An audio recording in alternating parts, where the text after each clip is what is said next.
ನಿಮ್ಮನ್ನು ಅಭಿನಂದನೆ ಸಲ್ಲಿಸ್ತಾರೆ. ನಿಮ್ಮ ಬಗ್ಗೆ ತುಂಬಾ ಒಳ್ಳೆ ಮಾತುಗಳನ್ನು ಆಡಲಿಕ್ಕೆ ಕೂಡ ಪ್ರಾರಂಭಿಸ್ತಾರೆ. ದಯಮಾಡಿ ಆ ಕೆಲಸವನ್ನು ತಮ್ಮ ಅವಧಿನಲ್ಲಿ ಮಾಡಬೇಕು ಅನ್ನುವಂಥ ವಿನಂತಿಯನ್ನು ಮಾಡ್ತೇನೆ. ಅದ್ರ ಜೊತೆ 2026-27ಕ್ಕೆ ನಮ್ಮೆಲ್ಲರಿಗೂ ಕೂಡ ಸೆಂಟ್ರಲ್ ಪೇ ಕಮಿಷನ್ ಆಗಬೇಕು. ಅದು ನಮ್ಮ ಮುಂದೆ ದೊಡ್ಡ ಸವಾಲಿದೆ. ವಿಶ್ವಾಸ ಇಡಿ ಸರ್ಕಾರದ ಮನವೊಲಿಸಿ ಕೇಂದ್ರ ಮಾದರಿಯ ವೇತನ ಇಡೀ ದೇಶದಲ್ಲಿ 24 ರಾಜ್ಯಗಳಲ್ಲಿದೆ. ದುರ್ದೈವ GST ಕಲೆಕ್ಷನ್ ಇಡೀ ದೇಶದಲ್ಲಿ ನಂಬರ್ 2 ಪ್ಲೇಸ್ ನಲ್ಲಿ ಇರೋದು ಕರ್ನಾಟಕ. ಆದರೆ ಸ್ಟೇಟ್ ಪೇ ಸ್ಕೇಲ್ ಅಲ್ಲಿ ಇದ್ದೇವೆ. ಇವತ್ತು ಗ್ರೋತ್ ರೇಟ್ ಅಲ್ಲಿ ಟಾಪ್ ಇದ್ದೇವೆ, ಎಫಿಷಿಯನ್ಸಿ ಟಾಪ್ 5 ಇಲ್ಲಿ ಇದ್ದೇವೆ. ಅಭಿವೃದ್ಧಿಯ ಸೂಚ್ಯಂಕದಲ್ಲಿ ಇಡೀ ದೇಶದಲ್ಲಿ 7ನೇ ಪ್ಲೇಸ್ ನಲ್ಲಿ ಇದ್ದೇವೆ. ಆದರೆ ಸೆಂಟ್ರಲ್ ಪೇ ಕಮಿಷನ್ ಇಲ್ಲ. ಹಾಗಾಗಿ ನಾನು ಸರ್ಕಾರಕ್ಕೆ ವಿನಂತಿ ಮಾಡ್ತೇನೆ, ಸೆಂಟ್ರಲ್ ಪೇ ಕಮಿಷನ್ ಕೂಡ ಆದಷ್ಟು ಬೇಗ ಅದನ್ನು ಕೊಟ್ಟರೆ ಈ ರಾಜ್ಯದ ನೌಕರ ಇನ್ಯಾವುದು ಕೂಡ ಬೇಡಿಕೆಗಳು ಇರೋದಿಲ್ಲ ಅನ್ನುವಂಥ ವಿನಂತಿಯನ್ನು ಕೂಡ ನಾನು ಸರ್ಕಾರಕ್ಕೆ ಈ ಸಂದರ್ಭದಲ್ಲಿ ಹೇಳಲಿಕ್ಕೆ ಬಯಸ್ತೇನೆ. ಇಷ್ಟು ಡಿಮ್ಯಾಂಡ್ಗಳು, ನಮ್ಮ 2 ಡಿಮ್ಯಾಂಡ್ಗಳು ಬಾಕಿ ಇದೆ. 3 ಡಿಮ್ಯಾಂಡ್ಗಳನ್ನು ಸರ್ಕಾರ ಈಡೇರಿಸಿದೆ. ಇಂದಿನ ಸರ್ಕಾರದ ಅವಧಿಯಲ್ಲಿ ಸುಮಾರು 24 ಸರ್ಕಾರಿ ಆದೇಶಗಳು ಆಗಿರುವಂಥದ್ದನ್ನ ಸನ್ಮಾನ್ಯ ಯಡಿಯೂರಪ್ಪನವರಿರ್ಬೋದು, ಬಸವರಾಜ ಬೊಮ್ಮಾಯಿ ಅವರಿರ್ಬೋದು, ಅದರಿಂದ ಸಿದ್ದರಾಮಯ್ಯ ಸಾಹೇಬ್ ಇರ್ಬೋದು, ಅದರಿಂದ ಕುಮಾರಸ್ವಾಮಿ ಅವರಿರ್ಬೋದು, ಅದರಿಂದ ಜಯಂತ್ ಪಟೇಲ್ ಇರ್ಬೋದು, ಅದರಿಂದ ಬಂಗಾರಪ್ಪನವ್ರು ಇರ್ಬೋದು, ಅದರಿಂದ ಗುಂಡೂರಾವ್ ಅವರು ಇರ್ಬೋದು, ಅದರಿಂದ ದೇವರಾಜ ಅರಸರು ಇರ್ಬೋದು.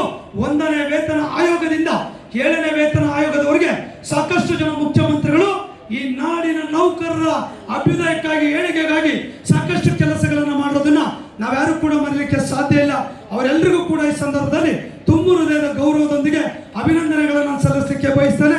ನಾನು ಸರ್ಕಾರಕ್ಕೆ ವಿನಂತಿ ಮಾಡ್ಕೊಳ್ತೇನೆ, ಈ ಕ್ರೀಡಾಕೂಟಕ್ಕೆ ಇನ್ನಷ್ಟು ಕೂಡ ಅನುದಾನದ ಸಹಕಾರವನ್ನು ಕೂಡ ಮಾನ್ಯ ಆಯುಕ್ತರಿದ್ದಾರೆ, ಅವರಿಗೆ ವಿನಂತಿ ಮಾಡ್ತಾ ಇವತ್ತಿನ ಕ್ರೀಡಾಕೂಟದ ಯಶಸ್ಸಿನ ಹಿಂದೆ ನಾನು ಜಿಲ್ಲಾಡಳಿತಕ್ಕೆ ಅಭಿನಂದನೆ ಸಲ್ಲಿಸಬೇಕು.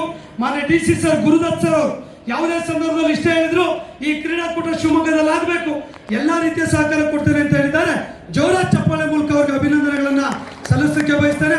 ಮಾನ್ಯ ಶಿಕ್ಷಣ ಸಚಿವರು ಇದೇ ವೇದಿಕೆಯಲ್ಲಿ ಜಿಲ್ಲಾ ಮಟ್ಟದ ಕ್ರೀಡಾಕೂಟಕ್ಕೆ ಬಂದಾಗ ಅವರೊಂದು ಮಾತನ್ನು ಹೇಳಿದ್ರು, ರಾಜ್ಯ ಮಟ್ಟದ ಕ್ರೀಡಾಕೂಟವನ್ನ ಇಲ್ಲೇ ಮಾಡಿ ನಾವೆಲ್ಲ ಸಹಕಾರ ಕೊಡ್ತೇನೆ ಅಂತ ಹೇಳಿದ್ರು. ಅದರಂತೆ ಈ ಕ್ರೀಡಾಕೂಟ ಇವತ್ತಾಗಿದೆ. ಅತ್ಯಂತ ಸಂತೋಷದಿಂದ ಅವರು ಉದ್ಘಾಟನೆಯನ್ನು ಮಾಡಿದ್ದಾರೆ.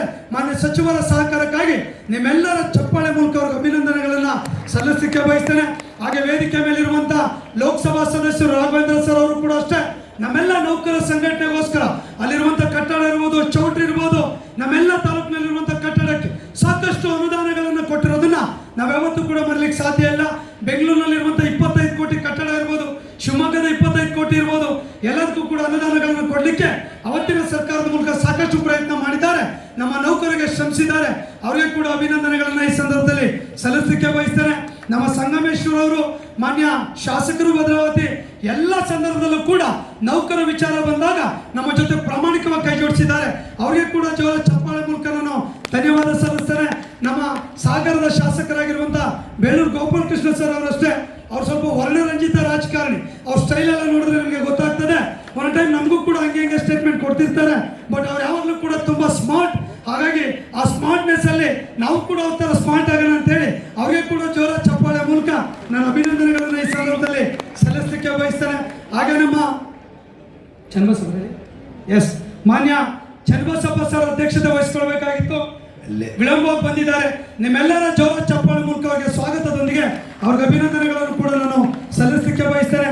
ನಮ್ಮ ಆರ್ಗ ಜ್ಞಾನೇಂದ್ರ ಸರ್ ಅವರು, ಮಾನ್ಯ ಮಾಜಿ ಸಚಿವರು, ತೀರ್ಥಹಳ್ಳಿ ಶಾಸಕರು, ಅವರಿಗೆ ಕೂಡ ಧನ್ಯವಾದ ಸಲ್ಲಿಸ್ತಾ ವೇದಿಕೆ ಮೇಲಿರುವಂತಹ ಎಲ್ಲ ನಿಗಮ ಮಂಡಳಿ ಅಧ್ಯಕ್ಷರು, ಪದಾಧಿಕಾರಿಗಳಿಗೆಲ್ಲ ಈ ಸಂದರ್ಭದಲ್ಲಿ ಅತ್ಯಂತ ತುಂಬು ಹೃದಯದ ಧನ್ಯವಾದಗಳನ್ನ ಸಲ್ಲಿಸ್ತೇನೆ. ವಿಶೇಷವಾಗಿ ಶಾಹಿ ಸಂಸ್ಥೆಯಿಂದ ಬಂದಿರುವ ಅರುಣ್ ಸರ್ ಅವರು, ಸರ್ ಬನ್ನಿ ಸರ್, ಕರೆದ್ಬಿಡಿ ಸರ್, ಆಮೇಲೆ ಕೊಡೋಣ.